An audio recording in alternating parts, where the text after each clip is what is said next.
सुप्रभात प्यारे विद्यार्थियों। आज के इस ऑनलाइन कक्षा में आप सभी का हार्दिक अभिनंदन। हमारी ऑनलाइन कक्षा के आज कार्य दिवस में हम मानव तंत्र पाठ के जो लास्ट टॉपिक बचा था हमारा तंत्रिका तंत्र एवं अंतःस्रावी तंत्र, उसके बारे में हम आज अध्ययन करेंगे। कल किसी कारणवश जो वीडियो अपलोड नहीं हुआ उसके लिए क्षमा प्रार्थी हूँ। चलिए हमारी आज की जो ऑनलाइन कक्षा का जो टॉपिक है तंत्रिका तंत्र एवं अंतःस्रावी तंत्र, उसके बारे में हम अध्ययन करते हैं। तो आज का जो हमारा टॉपिक होगा वो है तंत्रिका तंत्र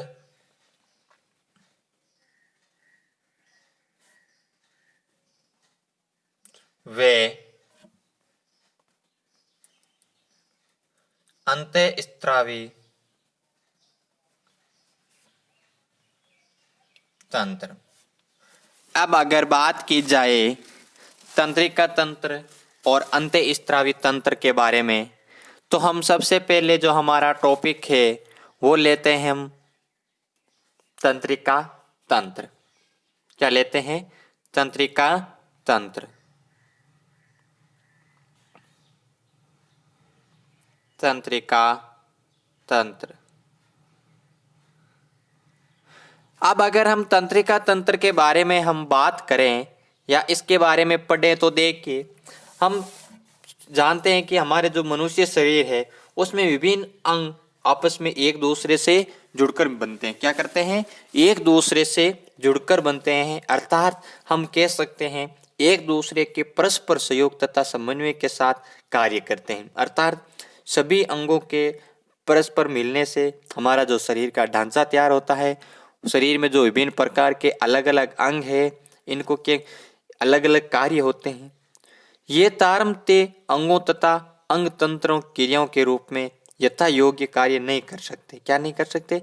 अलग अलग रूप में कार्य नहीं कर सकते।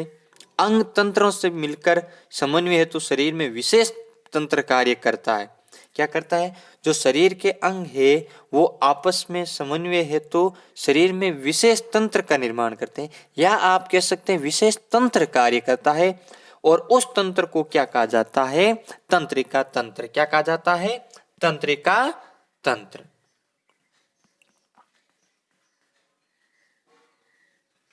तंत्रिका तंत्र, उसको क्या कहा जाता है? तंत्रिका तंत्र कहा जाता है। अब अगर इसके बारे में बात करें तो इनके अनुसार जो दोनों तंत्र क्या करते हैं, वातावरण के अनुसार प्राप्त जानकारी और संवेदनाओं को विभिन्न अंगों तक पहुंचाते हैं।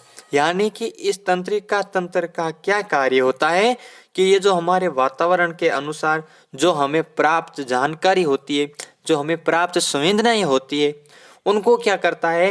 विभिन्न अंगों तक पहुंचाने का कार्य। अर्थात ये विभिन्न अंगों तक पहुंचाता है। उन अंगों की प्रतिक्रिया क्या होती है, विभिन्न अंगों के मध्य सामंजस्य क्या है, आदि का कार्य करता है। अर्थात इस तंत्रिका तंत्र का कार्य है सूचनाएं प्राप्त करना और अंगों के द्वारा जो वापस प्रतिक्रिया दी जाती है उनको क्या करना? पुनः प्रतिक्रिया के रूप में समझाना। चलिए अब हम तंत्रिका तंत्र की टेबल देखते हैं कि इस तंत्रिका तंत्र को मुख्य रूप से कितने भागों में बांटा गया है। तो चलिए हम देखते हैं तंत्रिका तंत्र के भाग। तंत्रिका तंत्र के भाग की बात की जाए तो तंत्रिका तंत्र को मुख्य रूप से दो भागों में बांटा गया है। एक है भाग आपका केंद्रीय तंत्र, ये रहा केंद्रीय तंत्र। दूसरा है आपका परिधीय केंद्रीय तंत्र। परिधीय केंद्रीय तंत्र, ये नाम परिधीय है।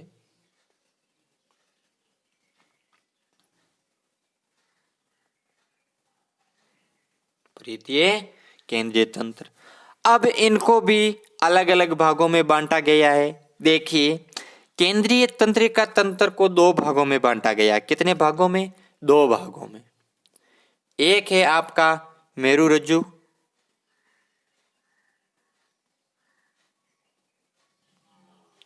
और दूसरा है आपका मस्तिष्क। क्या है? मस्तिष्क। अब अगर परिधीय केंद्रीय तंत्र की बात की जाए तो इसको भी दो भागों में बांटा गया है। इसका जो पहला भाग है वो है कायिक तंत्र। कौन सा तंत्र? कायिक तंत्र। दूसरा है स्वायत्त कायिक तंत्र। स्वायत्त कायिक तंत्र। ठीक है। अब हम इसके बारे में अगर मस्तिष्क है और जो मेरुरज्जु है उसके भागों में बात करें तो जो मेरुरज्जु है उसको तो किसी भी भागों में नहीं बांटा गया है, लेकिन जो मस्तिष्क है उसको भागों में बांटा गया है। तो कौन से भागों में बांटा गया है? देखिए, अग्र मस्तिष्क, पश्च मस्तिष्क, मध्य मस्तिष्क। इसके बाद अगर पश्चिम मस्तिष्क की बात करें तो इसको भी तीन भागों में बांटा गया है। एक होता है अनुमस्तिष्क, दूसरा होता है पोष और तीसरा होता है मध्यांश। कौन सा होता है? मध्यांश। यानी कि पश्चिम मस्तिष्क भी तीन भागों में, अनुमस्तिष्क, पोष मस्तिष्क और मध्यांश। तो ये तो हुआ अपना केंद्रीय तंत्रिका तंत्र। यानी कि केंद्रीय तंत्रिका तंत्र में क्या हुआ? देखिए, केंद्रीय तंत्रिका तंत्र भी कितने भागों में? दो भागों में। कौन कौन से? मेरुरज्जु और मस्तिष्क। फिर मस्तिष्क कितने भागों में अपना? अग्र मस्तिष्क, पश्चिम मस्तिष्क, मध्य मस्तिष्क। और पश्चिम मस्तिष्क को कितने भागों में बांट दिया? तीन में, अनुमस्तिष्क, पोष मस्तिष्क और मध्यांश। अब हम अगर केंद्रीय तंत्रिका, इस परिधीय केंद्रीय तंत्रिका तंत्र की बात करें तो कौन सा है? कायिक तंत्र और स्वायत्त कायिक तंत्र। अब जो ये स्वायत्त कायिक तंत्र है उसको दो भागों में बांटा गया। एक तो बांटा गया है अनुकंपी। कौन सा? अनुकंपी। और दूसरा कौन सा? परानुकंपी। कौन सा? परानुकंपी। दूसरा कौन सा? परानुकंपी। तो आप अपनी जो नोटबुक है उसमें इस तंत्रिका तंत्र के बारे की जो जानकारी बताई थी वो, और ये जो तंत्रिका तंत्र के भाग है, जो टेबल बनी है, उसको आप अपनी नोटबुक में अवश्य उतार लें। अब हम अपने इन टॉपिकों को समझना शुरू करेंगे। आप अपनी नोटबुक, अपना पेन पास में रखिए। अगर पहले समझकर बाद में उतारना चाहते हैं तो बाद में भी उतार सकते हैं, लेकिन आप जरूर उतारें, क्योंकि इस लॉकडाउन में कम से कम आपकी इस विज्ञान कक्षा के 3 से 4 पाठ पूरे होंगे। आपको पहले भी बताया था कि कोई चीज़ समझ में नहीं आई तो आप कमेंट अवश्य करें, मैसेज करके भी बता सकते हैं। वीडियो को ज़्यादा से ज़्यादा शेयर करें। सभी को इस ऑनलाइन कक्षा का लाभ उठाने के लिए बताएं। चैनल को सब्सक्राइब करवाएं, शेयर करवाएं और लाइक करवाएं। हाँ, आपको कोई भी डाउट है, आपकी कोई जिज्ञासा है तो आप अवश्य हमें बताएं। तो अब हम शुरू करते हैं। जो मानव मस्तिष्क तंत्र है उसको जो तंत्रिका तंत्र है उसको दो भागों में बांटा था। पहला बांटा था केंद्रीय तंत्रिका तंत्र, आप इसको कह सकते हैं सेंट्रल नर्वस सिस्टम। स्पेलिंग लिखना चाहिए तो CENTRAL, central, nervous NERVOUS, nervous system SYSTEM, यानी कि केंद्रीय तंत्रिका तंत्र।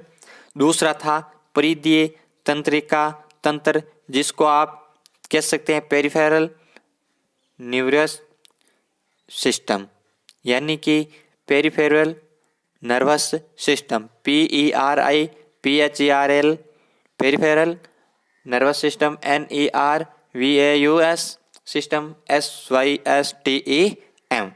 अब हम अगर सर्वप्रथम बात करें तो हमारा आता है केंद्रीय तंत्रिका तंत्र।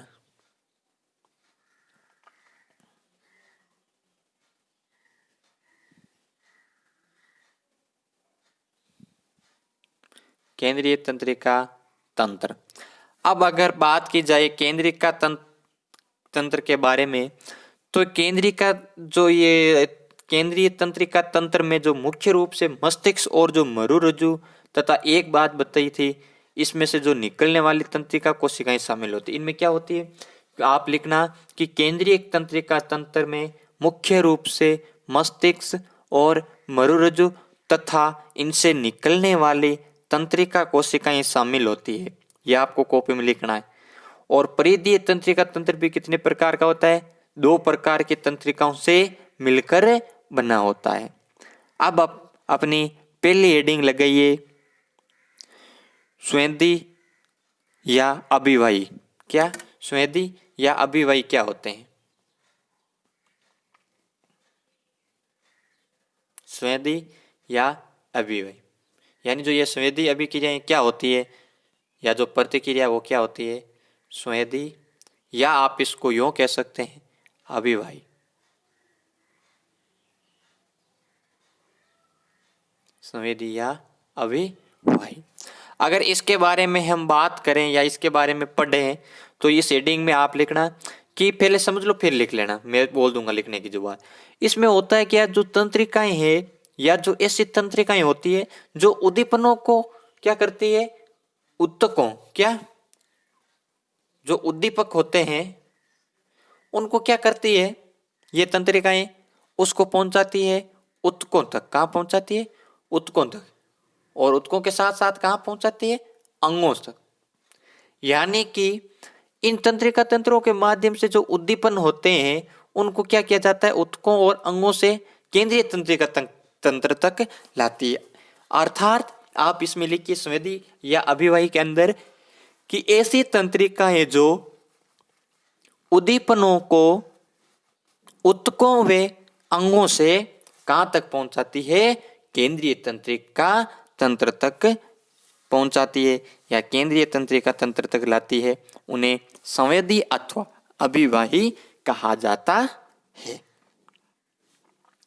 अब ये तो थी अपनी कौन सी, संवेदी। अब अगर हम बात करें इसके अगले बिंदु पर तो दूसरा पॉइंट लगाइए आप, प्रेरक या अपवाही। क्या, प्रेरक या अपवाही। प्रेरक या अपवाही। प्रेरक या अपवाही के बारे में अगर हम बात करें कि ये प्रेरक या अपवाही होते क्या है, तो इसको पहले समझ लिए फिर लिखवा दूंगा कि ये ऐसी तंत्रिकाएं होती है जिनमें क्या होता है, कुछ केंद्रीय तंत्रिका तंत्र से जो नियामक रूप में सो उद्दीपक गए थे या जो उद्दीपकों से संबंधित अंगों तक पहुंचाती है। यानी कि जो क्रियात्मक रूप से जो परिधीय तंत्रिका तंत्र को 2 भागों में वर्गीकृत किया गया है। एक तो क्या गया था, कायिक तंत्रिका तंत्र, और दूसरा कौन सा तंत्रिका तंत्र, स्वायत्त तंत्रिका तंत्र। ठीक है, तो प्रेरक या अपवाही में आप लिखिए ये ऐसी तंत्रिकाएं होती है जो केंद्रीय तंत्रिका तंत्र से नियामक उद्दीपनों को संबंधित अंगों तक पहुंचाती है। कहां पहुंचाती है, संबंधित अंगों तक। यानी कि जो जानकारी प्राप्त होती है वो कौन से अंग से संबंधित है, उस अंगों तक पहुंचाने का जो कार्य होता है वो प्रेरक अथवा अपवायों का होता है। ठीक है, ये हो गए अपने स्वेदी या अभिवाही, या फिर आप कह सकते हैं दूसरा बिंदु अपना कौन सा, प्रेरक या अपवाही। तो चलिए अब हम शुरू करते हैं हमारे केंद्रीय तंत्रिका तंत्र। अब आप मेन हेडिंग लगा लीजिए, केंद्रीय तंत्रिका तंत्र। और केंद्रीय तंत्रिका तंत्र में हम जो पहले जिसके बारे में अध्ययन करेंगे, जो आपके कोर्स में है, उसकी बात करें तो आप उसके अंदर केंद्रीय तंत्रिका तंत्र, तो आपकी जो मुख्य हेडिंग होगी या टाइटल होगा वो आपका होगा केंद्रीय तंत्रिका तंत्र। और जो इसका सब टाइटल होगा, यानी कि इसके अंदर जिसके बारे में आप पढ़ोगे वो होगा आपकी पहली हेडिंग मस्तिष्क या हेड।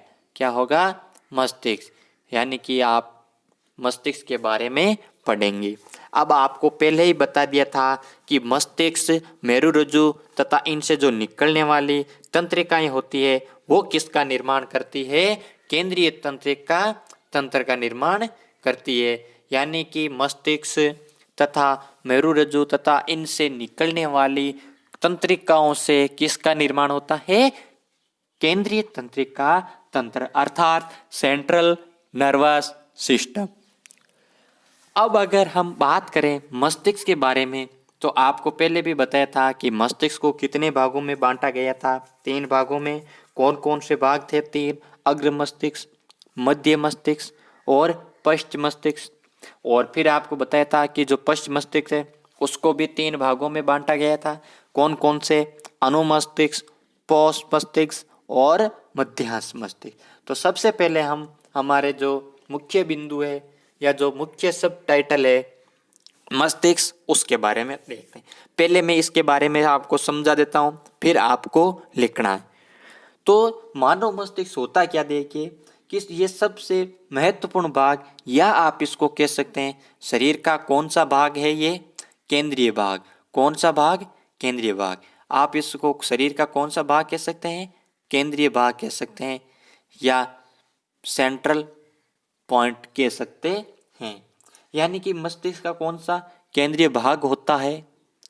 अगर इसके बाद अगर हम मस्तिष्क के बारे में बात करें तो देखिए इसका कार्य क्या होता है कि सूचनाओं का विनिमय तथा आदेशों का नियंत्रण। क्या? सूचनाओं का नियंत्रण। सूचनाओं का नियंत्रण कहाँ से होता है? मस्तिष्क से ही होता है। और सूचनाओं के नियंत्रण के साथ साथ ये क्या करता है? आदेश तथा यानी कि शरीर के विभिन्न कार्यों के लिए शरीर के ऊतकों, अंगों, या आप कह सकते हैं तंत्रिका तंत्रों को क्या करता है? ये आदेश करता है। अब अगर शरीर में जो विभिन्न प्रकार के जो कार्यकलाप होते हैं, जैसे तापमान का नियंत्रण करना हो या फिर क्या करना हो, विभिन्न प्रकार की सूचनाओं को संग्रहित करना हो, उसके आगे अगर बात की जाए तो जो हमारा व्यवहार है या आप कह सकते हैं बिहेवियर है, उसको सही रखना। आप कह सकते हैं रुधिर परिसंचरण यानी कि रक्त का परिसंचरण होना, जो श्वसन क्रिया है, देखने सुनने, या आप कह सकते हैं हमारे शरीर में जो होने वाले विभिन्न प्रकार के क्रियाकलाप है उनको नियंत्रित कौन करता है? मानव मस्तिष्क नियंत्रित करता है। अब आप मस्तिष्क में लिखिए आराम से कि मस्तिष्क के बारे में क्या लिखा आपने। हेडिंग आपने लगा ली मस्तिष्क। अब मस्तिष्क के बारे में आप लिखना शुरू कीजिए कि मानव मस्तिष्क शरीर का एक केंद्रीय अंग है जो सूचनाओं विनिमय तथा आदेश एवं नियंत्रण का कार्य करता है। शरीर के विभिन्न कार्य जैसे तापमान नियंत्रण, मानव व्यवहार, रुधिर परिसंचरण, श्वसन क्रिया, देखना सुनना, बोलना, ग्रंथियों के द्वारा हार्मोन निस्रावण आदि क्रियाकलाप मस्तिष्क के द्वारा ही नियंत्रित होते हैं या मस्तिष्क के द्वारा नियंत्रित किए जाते हैं। ये था आपका मानव मस्तिष्क। अब आप मानव मस्तिष्क का चित्र देख लीजिए कॉपी में, बाद में इस वीडियो को पॉज करके बना लेना। आप एक बार के लिए मैं आपको सीधा ही दिखा देता हूं।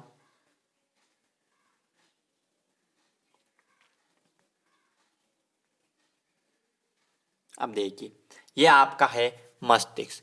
क्या है? मस्तिष्क।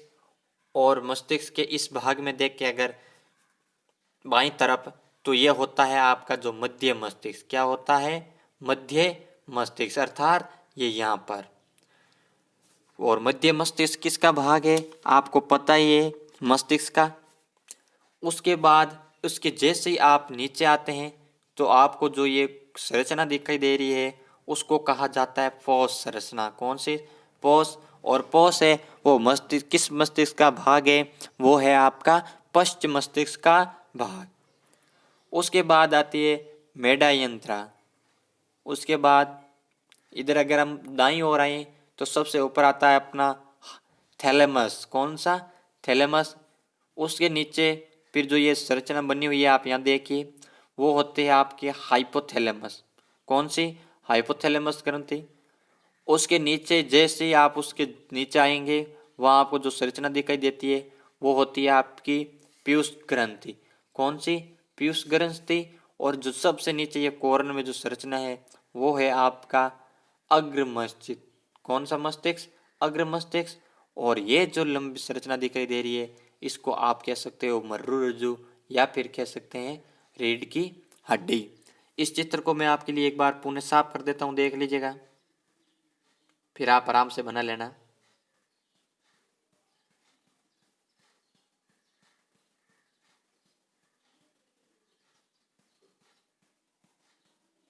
अब इसको आप बना लेना।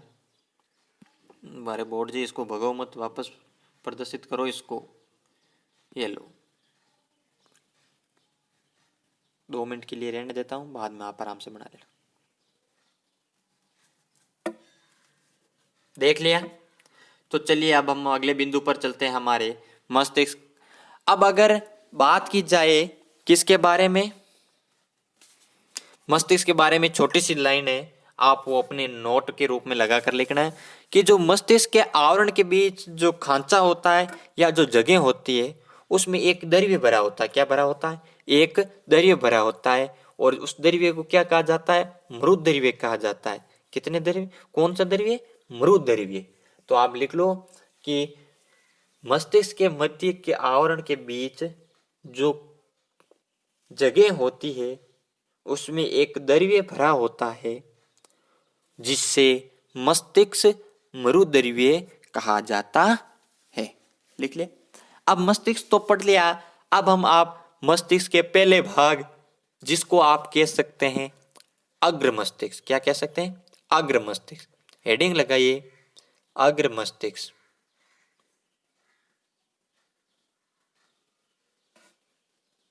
हेडिंग लगाइए, अग्र मस्तिष्क। लिख लेना बाद में, पहले इसको आप आराम से समझ लो। अब अग्र मस्तिष्क में क्या होता है या कौन कौन से आते हैं तो इसके बारे में देखते हैं। तो मैं चित्र खोल देता हूं और आप सिर्फ इसको समझना कि अग्र मस्तिष्क से उसमें आता है परम मस्तिष्क। कौन सा मस्तिष्क? परम मस्तिष्क यहां पर होता है। उसके बाद जो थैलेमस है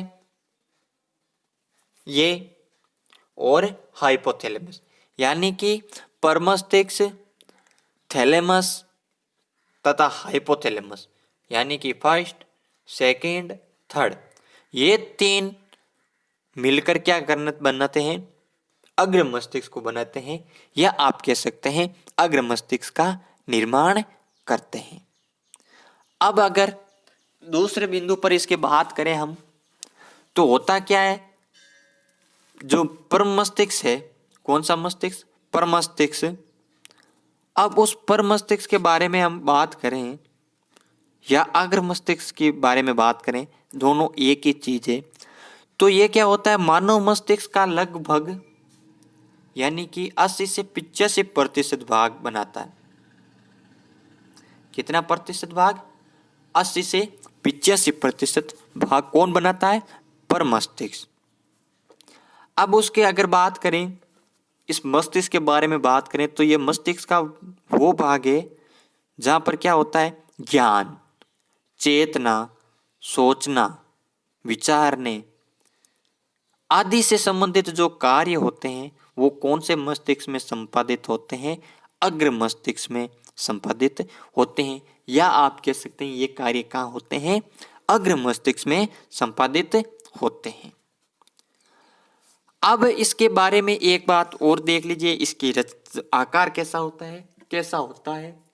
उसके बारे में बात की जाए तो ये एक लंबा, गहरा, विदर परम मस्तिष्क को बाएं दाएं गोलार्धों में विभक्त करता है। क्या करता है?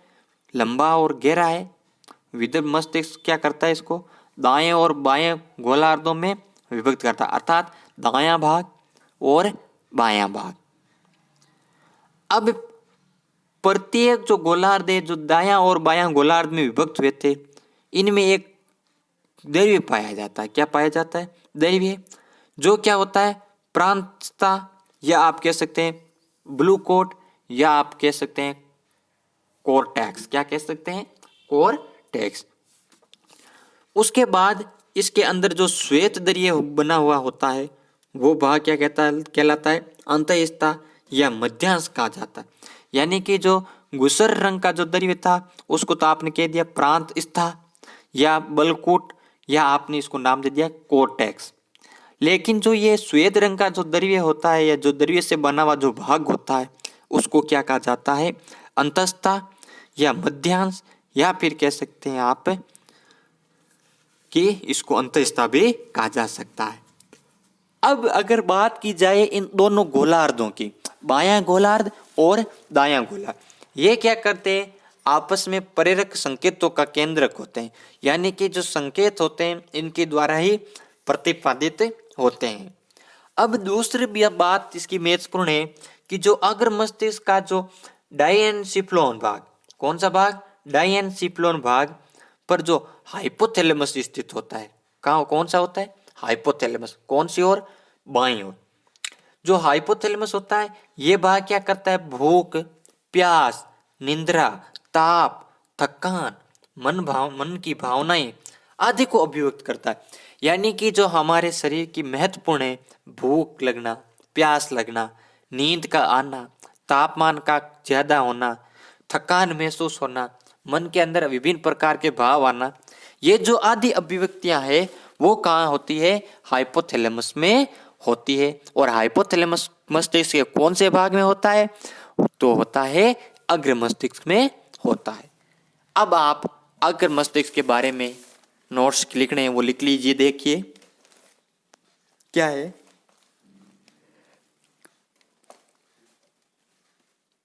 शुरू करवाऊं लिखना।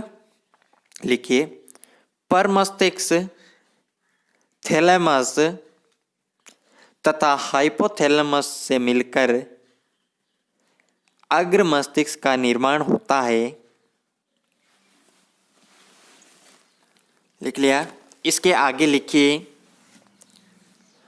प्रमस्तिष्क मानव मस्तिष्क का 80 से 85% भाग बनाता है।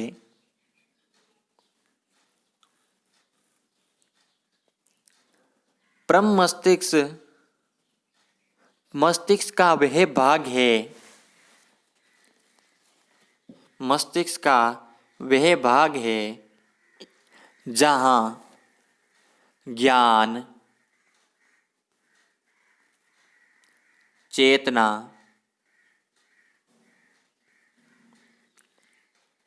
सोचने विचारने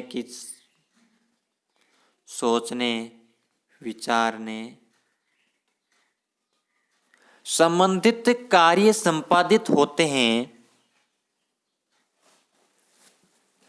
कार्य संपादित होते हैं।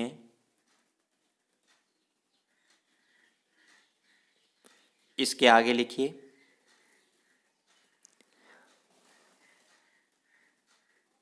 यह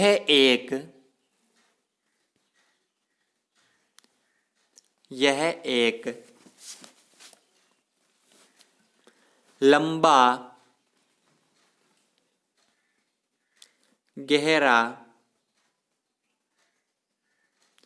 विदर्भ प्रमस्तिष्क, विदर्भ प्रमस्तिष्क को दाएं तथा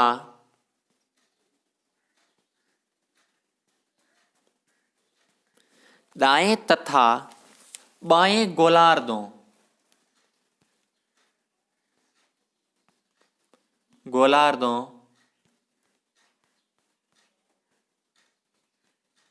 में विभक्त करता है।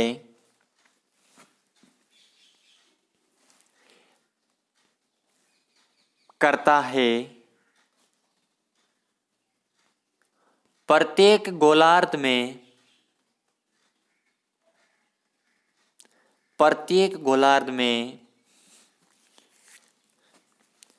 एक धूसर रंग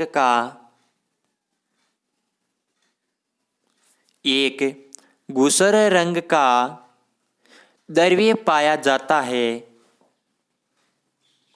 धूसर रंग का द्रव्य पाया जाता है जिसे, बोर्ड पर लिख रहा हूं देख लेना, जिसे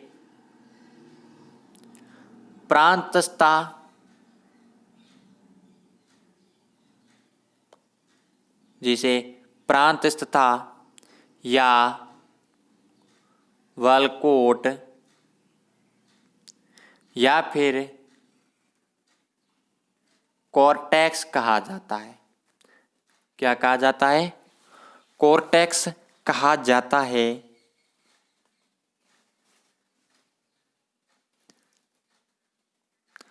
तथा इनके अंदर की ओर एक श्वेत रंग का द्रव्य पाया जाता है जिसे अंतस्था या मध्यांश कहा जाता है। दोनों गोलार्ध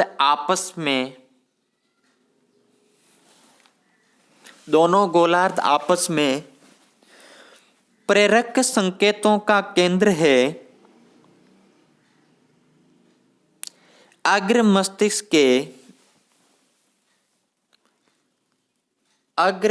मस्तिष्क के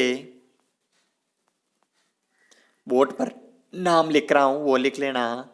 अग्र मस्तिष्क के डाइएनसेफ्लॉन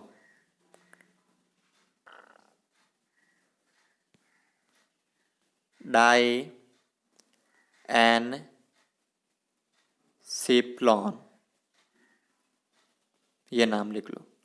डाइएनसेफ्लॉन भाग पर हाइपोथैलेमस स्थित होता है जो भूख, प्यास, ताप, थकान, मन की भावनाओं आदि की अभिव्यक्ति का ज्ञान करवाता है। तो ये अपना कौन सा टॉपिक हो गया? मानव का अग्र मस्तिष्क।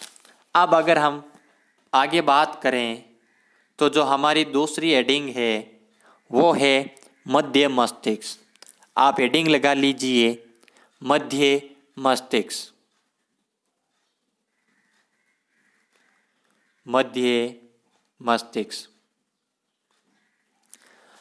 अब मध्य मस्तिष्क क्या है पहले इसको आप देख लीजिए, फिर लिख लेना कि ये मस्तिष्क है वो 4 पिंडों में बंटा हुआ होता है। कितने पिंडों में? 4 पिंडों में बंटा हुआ होता है। जो क्या होते हैं?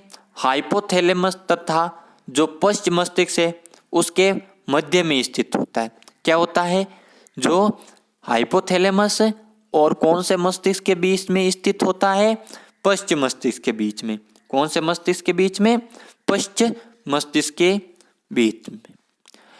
अब होता क्या, इनमें जो प्रत्येक पिंड है या प्रत्येक पिंड को कोपरेरा, कौन से? कोपरेरा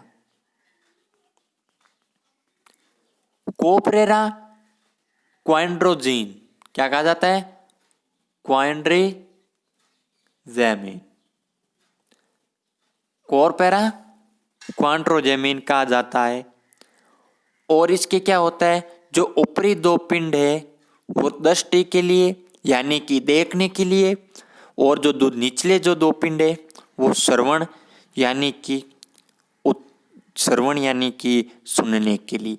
अर्थात दो ऊपर वाले जो पिंड है वो दृष्टि अर्थात आंख के रूप में, जो दो निचले दो पिंड होते हैं वो होते हैं श्रवण के रूप में अर्थात सुनने के रूप में अर्थात कान के रूप में उत्तरदायी होते हैं। तो चलिए आप मध्य मस्तिष्क में लिखिए, यह 4 पिंडों में बंटा हुआ भाग है जो हाइपोथैलेमस तथा पश्च मस्तिष्क के मध्य स्थित होता है। प्रत्येक पिंड को कॉर्पोरा क्वाड्रिजेमिन कहा जाता है। नाम बोर्ड पर लिखा हुआ है, लिख लीजिए। ऊपरी 2 पिंड दृष्टि के लिए, कोष्टक में लिख लेना देखने के लिए, तथा निचले 2 पिंड श्रवण के लिए, कोष्टक में लिख लेना सुनने के लिए उत्तरदायी होते हैं। ये हो गया आपका कौन सा मस्तिष्क? मध्य मस्तिष्क।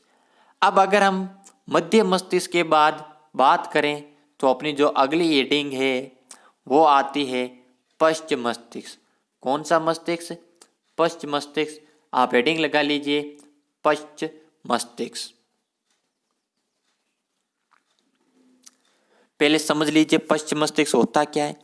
जो पश्च मस्तिष्क है वो 3 भागों में समाहित रहता है। कितने भागों में समाहित रहता है? 3 भागों में। 3 भाग कौन कौन से? एक है अपना अनुमस्तिष्क, दूसरा है पोष, तीसरा है मध्यांश। कौन सा है? मध्यांश। अब अगर बात करें हम आगे के बारे में तो जो अनुमस्तिष्क का जो दूसरा बड़ा भाग है वो क्या करता है? ऐच्छिक पेशियों को नियंत्रित करता है। यानी कि जो शरीर की ऐच्छिक पेशियां होती है उनको नियंत्रित करता है। और जो मध्यांश है वो अनैच्छिक क्रियाओं को नियंत्रित करता है। किसको करता है? अनैच्छिक क्रियाओं को, जैसे हृदय की धड़कन, रक्तदाब यानी कि ब्लड प्रेशर, पाचक रसों का स्त्रावण आदि। और ये क्या होता है? मस्तिष्क का सबसे अंतिम भाग होता है जो किससे जुड़ा होता है? मेरुरज्जु से जुड़ा होता है। किससे जुड़ा होता है? मेरुरज्जु से जुड़ा हुआ होता है। चलिए पश्च मस्तिष्क में लिखिए, यह भाग अनुमस्तिष्क, पोष तथा मध्यांश को समाहित करता है। अनुमस्तिष्क का दूसरा बड़ा भाग है जो ऐच्छिक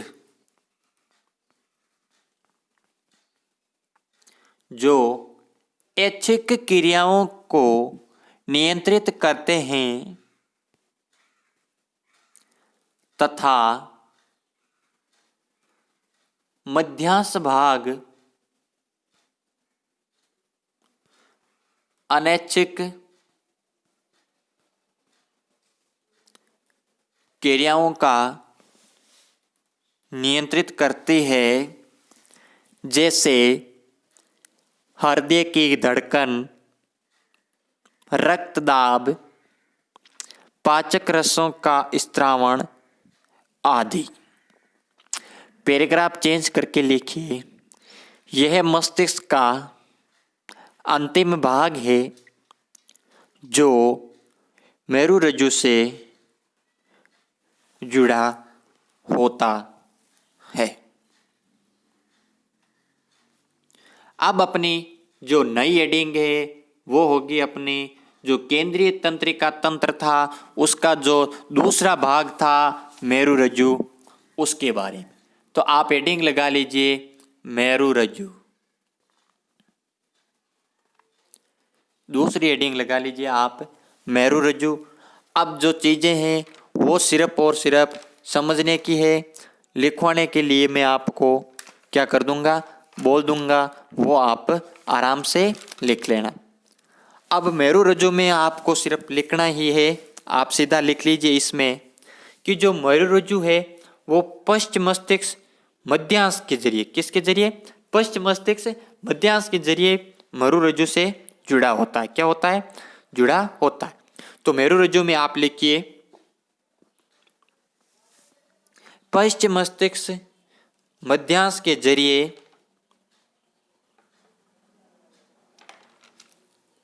मेरु रज्जु से जुड़ा होता है। मेरु रज्जु मुख्यतः प्रतिवर्ती क्रियाओं के संचालन एवं नियमन करने का कार्य करती है। साथ ही मस्तिष्क से प्राप्त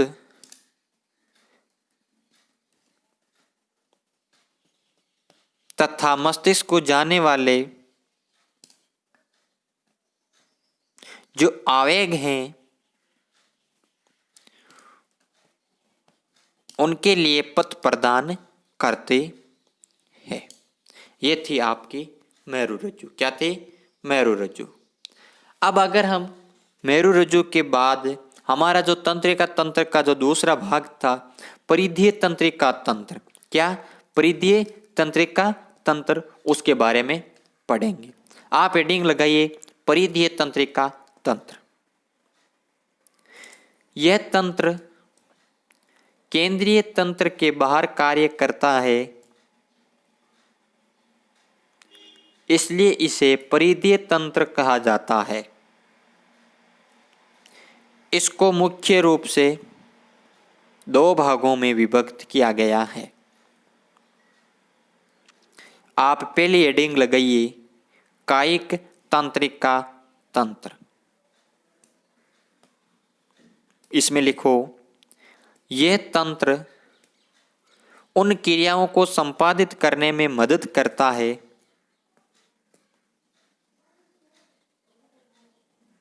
उन क्रियाओं को संपादित करने में मदद करता है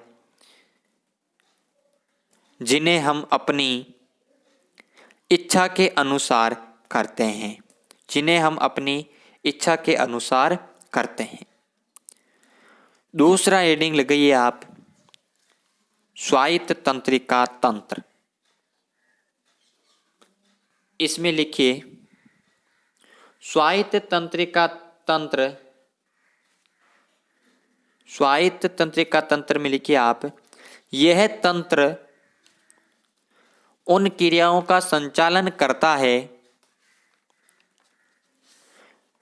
जो व्यक्ति की इच्छा से नहीं, जो व्यक्ति की इच्छा से नहीं वरन स्वतः ही कार्य करते हैं, स्वतः ही कार्य करते हैं। जैसे हृदय, फेफड़ा, अंतःस्रावी ग्रंथियां आदि। पैराग्राफ चेंज करके लिखिए स्वायत्त तंत्रिका तंत्र को दो भागों में बांटा गया है। स्वायत्त तंत्रिका तंत्र को दो भागों में बांटा गया है। पहली हेडिंग लगाइए आप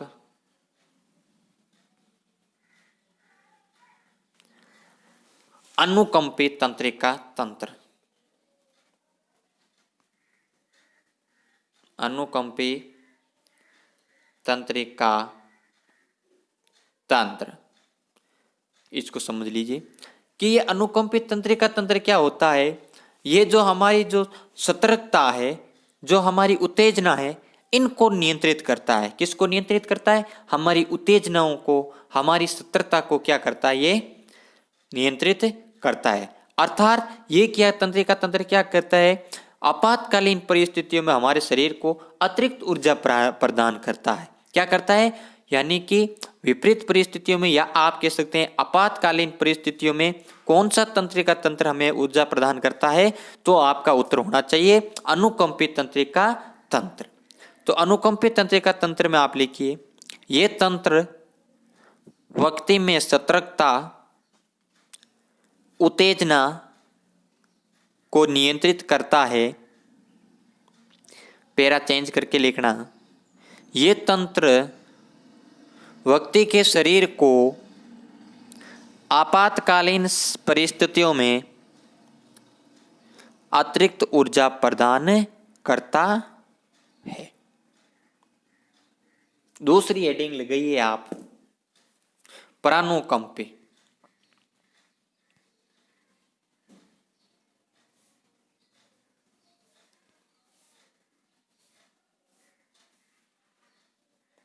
प्राणोकंपी तंत्रिका तंत्र।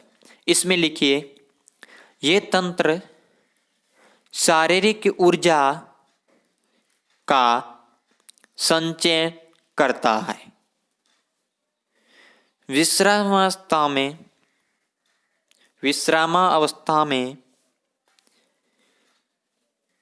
ये तंत्र क्रियाशील होकर ऊर्जा का संचय आरंभ करता है। अब आप मुख्य हेडिंग, नई हेडिंग लगाइए जिसका नाम है तंत्रिका तंत्र। तंत्रिका तंत्र या आप कह सकते हैं तंत्रिका कोशिका। हेडिंग लगाइए तंत्रिका कोशिका, या आप यूं कह सकते हो न्यूरॉन। क्या कह सकते हैं आप? न्यूरॉन। अब अगर न्यूरॉन के बारे में बात करें तो इसमें आप सीधा ही लिख लीजिए पहले कि तंत्रिका कोशिका तंत्र की संरचनात्मक व क्रियात्मक इकाई है। तंत्रिका कोशिकाएं शरीर के बाहर से अथवा भीतर से उद्दीपन को ग्रहण करती है। आवेगों के मध्य से उद्दीपन एक से दूसरी तंत्रिका कोशिका में अभिगमन करते हुए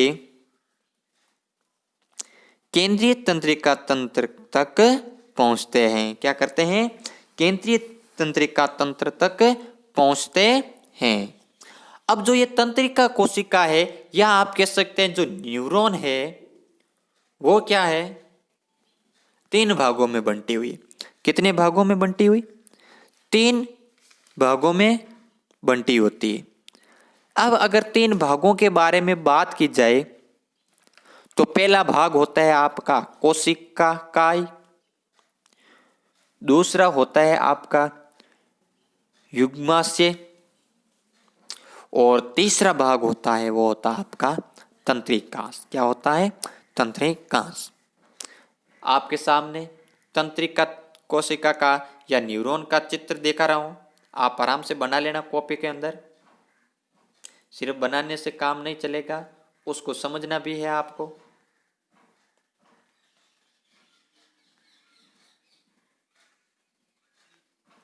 ये है आपका तंत्रिका कोशिका, या आप कह सकते हैं न्यूरॉन का चित्र।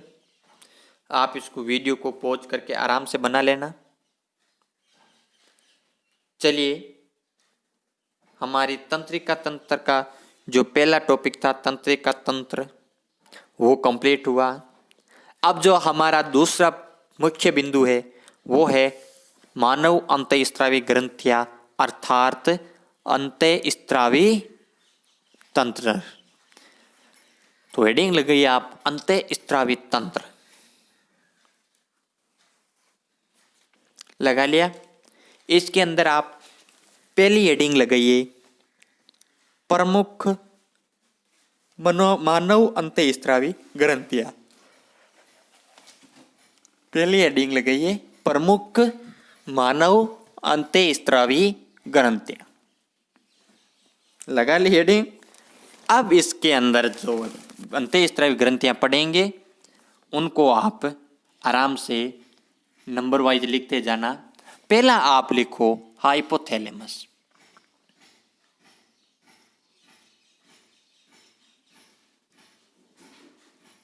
हाइपोथैलेमस। हाइपोथैलेमस में लिखिए हाइपोथैलेमस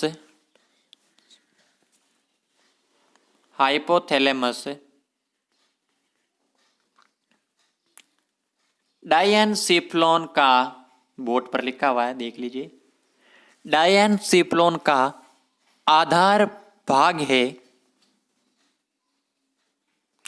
यह मुख्य रूप से पीयूष ग्रंथि द्वारा स्रावित हार्मोन के संश्लेषण एवं स्राव का नियंत्रण करता है। स्रावित हार्मोन का संश्लेषण एवं स्राव का नियंत्रण करता है। हाइपोथैलेमस दो प्रकार के हार्मोन का निर्माण करता है। हाइपोथैलेमस दो प्रकार के हार्मोन का निर्माण करता है। पहला लिखिए मोचक हार्मोन, कोष्टक में लिख लो, पीयूष ग्रंथि को स्राव करने के लिए प्रेरित करता है।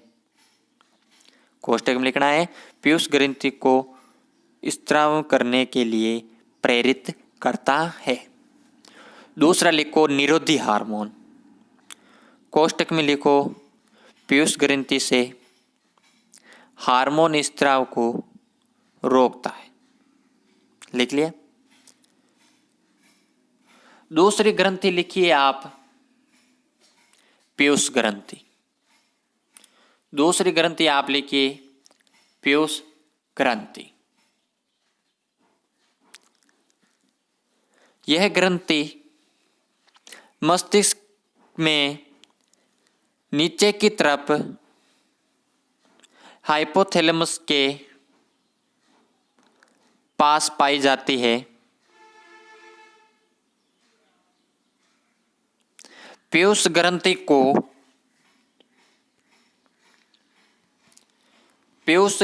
को दो भागों में विभक्त किया गया है। दो भागों में विभक्त किया गया है। पहला लिखिए एडेनोहाइपोफाइसिस, बोर्ड पर नाम लिखा हुआ है, देख लीजिए। एडेनोहाइपोफाइसिस, एडेनोहाइपोफाइसिस। कोष्टक में लिख लीजिए आप इसको अग्रपीयूष कहा जाता है। इसको अग्रपीयूष कहा जाता है। तथा दूसरा नाम लिख लीजिए आप न्यूरोहाइपोफाइसिस। न्यूरोहाइपोफाइसिस।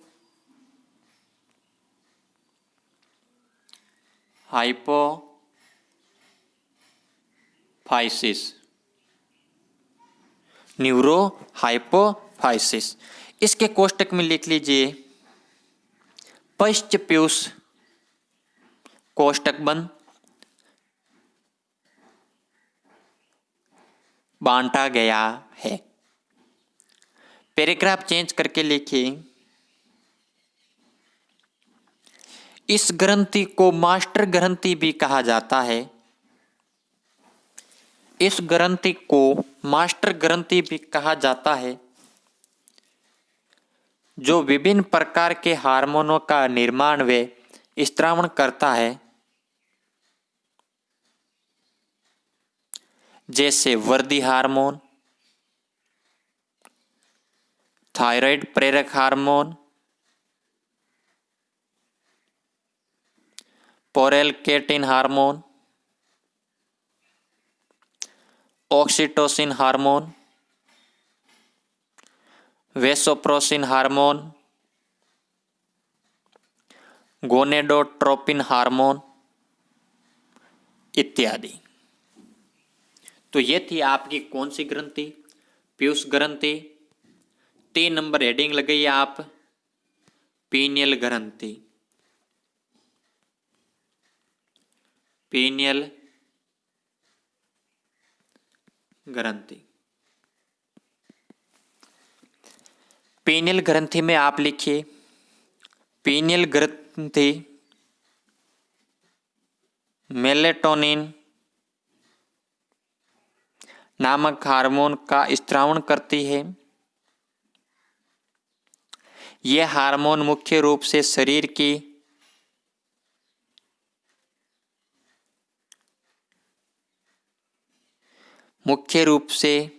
शरीर की दैनिक दिनचर्याओं के नियमन के लिए उत्तरदायी है। दिनचर्या के लिए नियमन के लिए उत्तरदायी है। अगली हेडिंग लगाइए आप, थायराइड ग्रंथि। थायराइड ग्रंथि, इसमें लिखिए यह ग्रंथि मुख्य रूप से थायरोक्सिन हार्मोन का निर्माण व स्त्रावण करती है।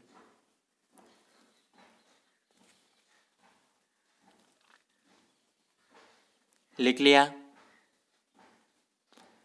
इसके आगे लिखिए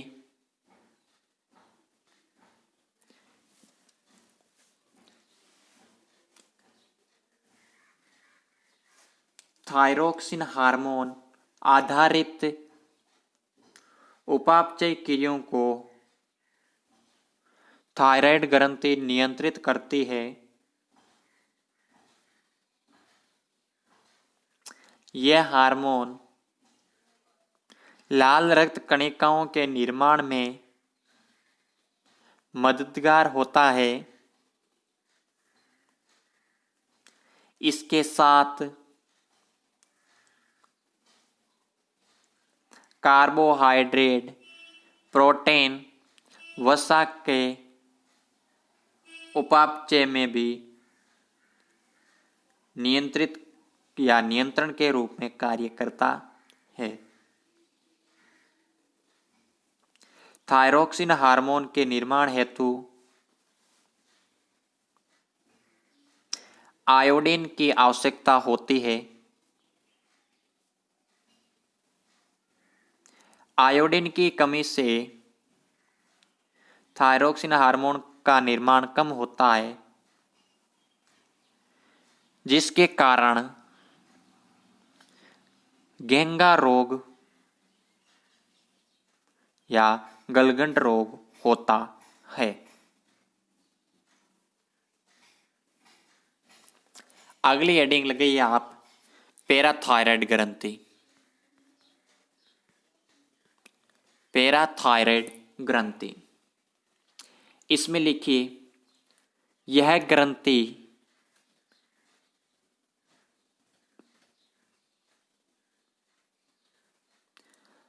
ग्रंथि पैराथायरोक्सिन हार्मोन स्त्रावित करती है,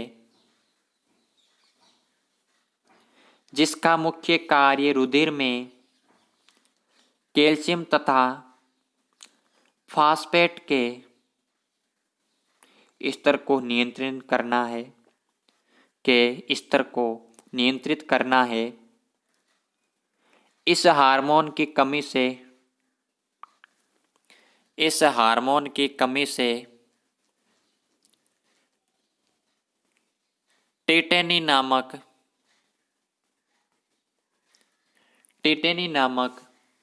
रोग होता है। टेटेनी नामक रोग होता है। अगली हेडिंग लगाइए 6 नंबर,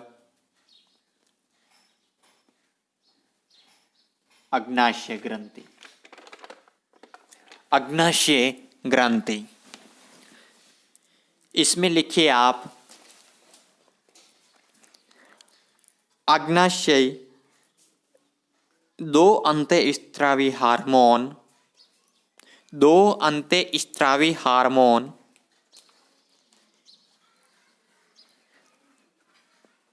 इंसुलिन तथा ग्लूकागॉन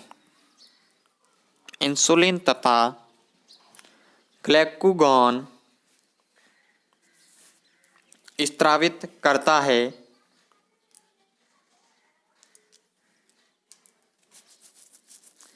इंसुलिन हार्मोन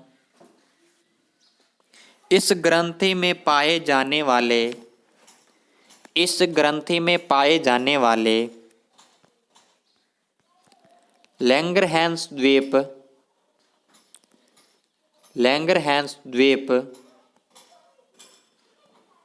की बीटा कोशिकाओं लैंगरहैंस की बीटा कोशिकाओं तथा ग्लूकेगॉन लैंगरहैंस की अल्फा कोशिकाओं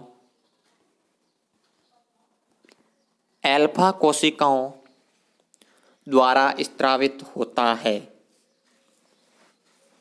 इंसुलिन का कार्य शर्करा को ग्लाइकोजन में परिवर्तित करना तथा रक्त में शर्करा के स्तर को नियंत्रित करना है।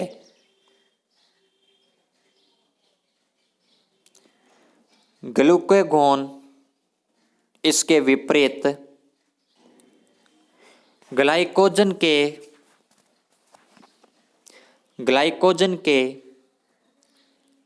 ग्लूकोज में अपघटन को प्रेरित करता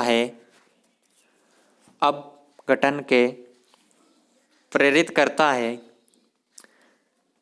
यदि किसी कारणवश रक्त में इंसुलिन की कमी हो जाए तो रक्त में शर्करा का स्तर बढ़ जाता है, जिसके कारण मधुमेह नामक रोग होता है। ये थी आपकी कौन सी ग्रंथि? अग्नाशयी ग्रंथि। अब अगली हेडिंग लगाइए आप,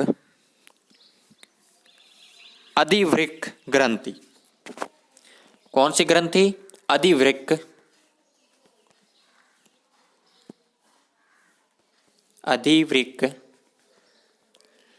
ग्रंथि। इसमें लिखिए, ये 2 प्रकार के हार्मोन का स्त्राव करती है। 2 प्रकार के हार्मोन का स्त्राव करती है, जिन्हें एड्रिनलिन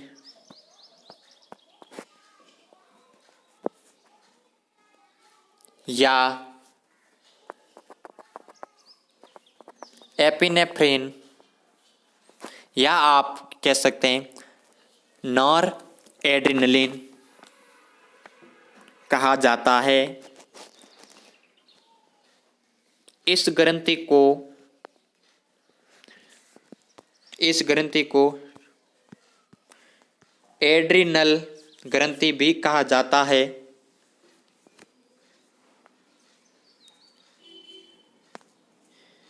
यह हार्मोन शरीर को आपातकालीन स्थिति में सुरक्षित रखने का कार्य करता है। सुरक्षित रहने का कार्य करता है, इसलिए इस हार्मोन को आपातकालीन हार्मोन भी कहा जाता है।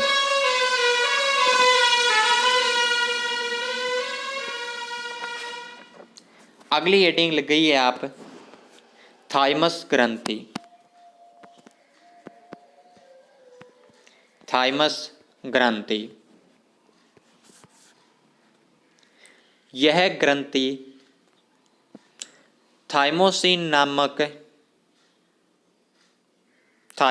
नामक एक पेप्टाइड हार्मोन का स्त्रावण करती है।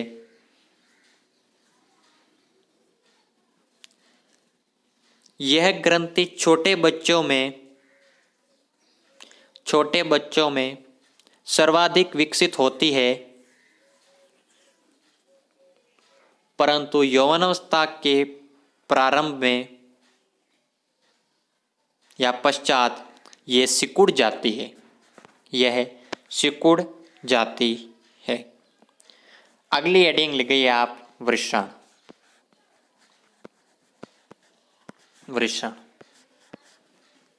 यह टेस्टोस्टेरोन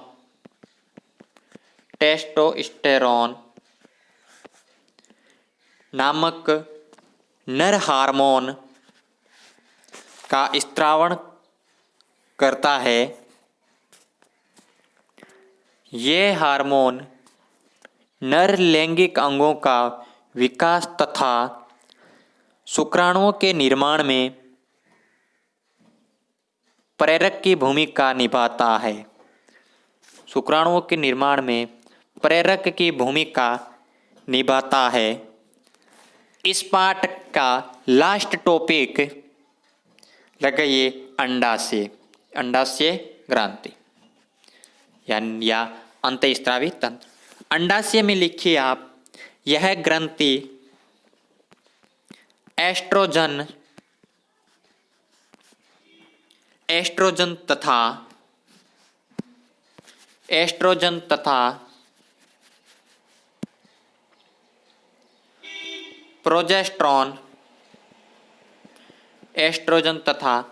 प्रोजेस्टेरोन नामक मादा हार्मोन का स्त्रावण करती है। यह हार्मोन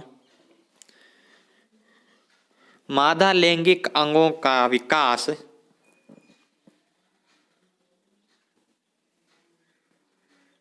तथा मासिक चक्र का नियंत्रण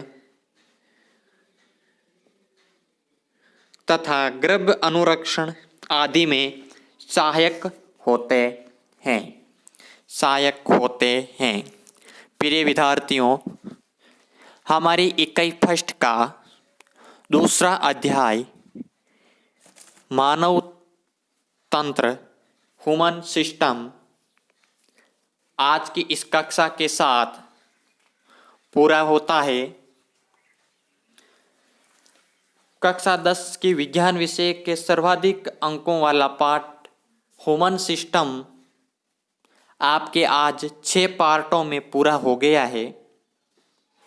आशा करता हूँ यह पाठ आपको अवश्य समझ में आया है। तो आप सभी से एक निवेदन है कि आप इस पाठ के जो वीडियोज है उनको सभी विद्यार्थियों के साथ शेयर करें। अपने अनुभव, अपनी समझ, अपनी जिज्ञासा, अपने डाउट, अपनी समस्या आदि को मेरे साथ शेयर करें या मुझे बताएं। आज की ये कक्षा यहीं समाप्त होती है। कल की कक्षा के लिए आप हमारे YouTube चैनल को सब्सक्राइब कीजिए, बेल आइकन को प्रेस कीजिए ताकि आप विज्ञान विषय से संबंधित या शिक्षा से संबंधित कोई भी सूचना, कोई भी वीडियो मिस ना कर सकें। धन्यवाद।